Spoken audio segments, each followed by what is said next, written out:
Hello, Bame Farm fans. What in the world is the 6610 doing? What is Nick doing? That's a better question. Holy cow. This is all sorts of weirdness. The 6610, no, but we got a Krone. Yeah, this is it's kind of weird, isn't it? It's really dusty being back here. As you can see, what I mowed, you can see tire track down there. That's just great. Being behind its header is real fun too, having hay thrown at you. Good thing we got these safety bars for filming, the way I don't get too close. I have no clue what model this is. It's a 4-basket Krone, that's all I know. 66 is plenty big. I should have went with the 28 or 29 because we don't need the power, and I expected this to have multiple hydraulics and there's only one.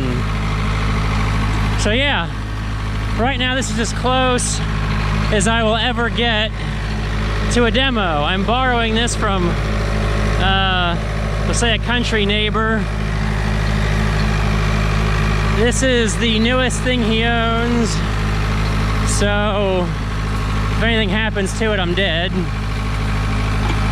Yeah, I know, and I got Nick driving. Well, I gotta go mow more hay.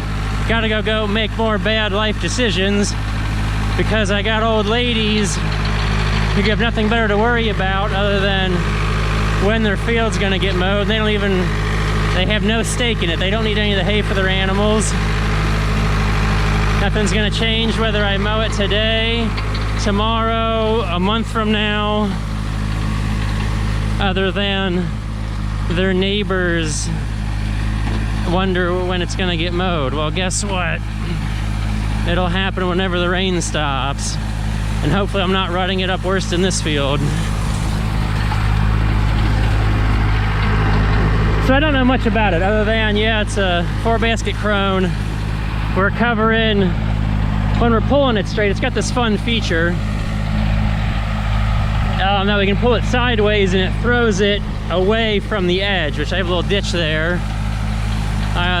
Pretty soon I'll straighten it out for them. But if I can keep running along back, there's that handle right there. Having it angled is really hell on the drive line. Well, I guess we'll get a demonstration of this. Of course, Nick won't shut off the PTO, so we're really using our safety bars here to not stick my foot and get whacked by any of those. Now the wheels are running straight. You move this lever back here to whichever side, you know, your boundary is, except, you know, not that Nick's paying any attention, and good thing we have lots of yard here to rake anyways, so that's good. I don't know where he's going, but this will get double-tedded. I'm gonna take a look at the hay. Obviously the top was dry. That was probably on bottom. Oh, holy cow. I don't know if you can see the moisture, that glisten. That's anti-dry. Kind of like the mud's been all spring. Seems to do a good job. We're taking 3 windrows, which is 7.5 feet. Hopefully he figures out he can run straight down the middle. Where the, oh, okay. These 3.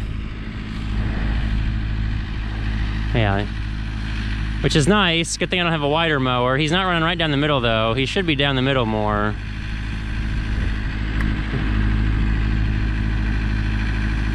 He's getting it all. Get over. Run the middle. That's why, don't run over the hay. That's why I was hoping this would work with the 4-basket and 3 of my passes, that we keep using the same mud. You should be able to go right down the middle. What? You should be able to go right down the middle of 3 my mower passes. You're getting it well enough. It's not like we're raking it to bale. We just got to throw it around. This is the closest thing to a demo I will ever get. There's not much more adjustment to lift the tines up on the front. I've got it as high as it'll go. Well, there may be 1 or 2 turns left. There's not much adjustment. And I didn't think the drawbar on the 66 was that low. Whew. Everybody catch up here. Now the 66 is in 6th gear, doing 14 to 1600 RPM.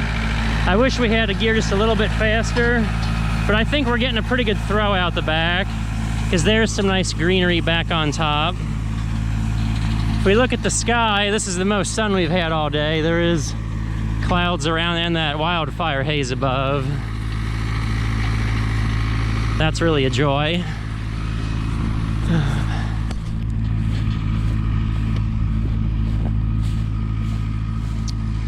Okay, so we do see some clover out here. Hopefully we're not losing too many leaves. I don't know. Not to say clover is the goal. The clover just happens to be here. Yay, there's another wet spot. That's actually kind of a ditch they put out here when they put all these double wides and divided up this nice former farm field. But I guess without that country time and real estate agency, I wouldn't have all this hay to bale. So it probably wasn't good for whoever sold the land or whatever farmer lost renting it. But thanks to all these houses, I now have hay to bale. Ooh, we are scratching the grass. I hate that ditch. And this is actually some of the flatter land. You can hear it. Don't want to shine up those rake teeth too much. Whew. Well, I'm getting tired of running along. I guess we've got an okay view of this mess. And we'll come back tomorrow. Should most likely be a separate video when we bale. Hopefully we're baling tomorrow because it's dry. I don't have to TED this again. But that's how the weather can go wrong right now. And really I should have shifted it for him. He's gonna run along this ditch up here and have hay thrown into the ditch. Right now we're just trying to get whatever hay we can because who knows when the rain's coming. Mowing this at times felt like I was sailing a ship, steering everything.